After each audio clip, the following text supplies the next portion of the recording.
সেই গল্পটা পূর্ণেন্দু পত্নী। আমার সেই গল্পটা এখন নিকটে।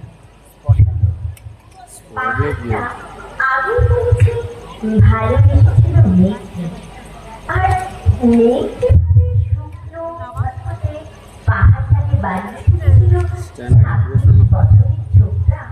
সে তো আগে সেদিন ছিল পাহাড়টা জন্মদিন।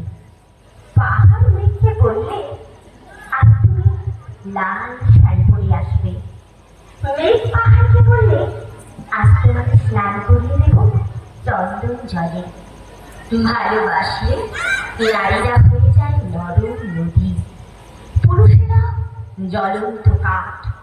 সেভাবেই মেঘ ছিল পাহাড়ের আলিঙ্গনের আগুনে, আর পাহাড় ছিল মেঘের ঢেউ জলে। হঠাৎ আকাশ জুড়ে বেজে উঠল ঝড়ের জলঝম্প। ঝাঁকড়া চুল উড়িয়ে ছিনতাইয়ের ভঙ্গিতে ছুটে এলো এক ঝাঁক হাওয়া। মেঘের আঁচলে টান মেরে বললে, অঞ্জলি তোর বিয়ে। এখনো শেষ হয়নি গল্পটা।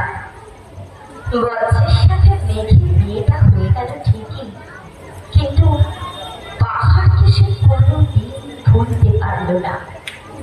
বিশ্বাস না হয়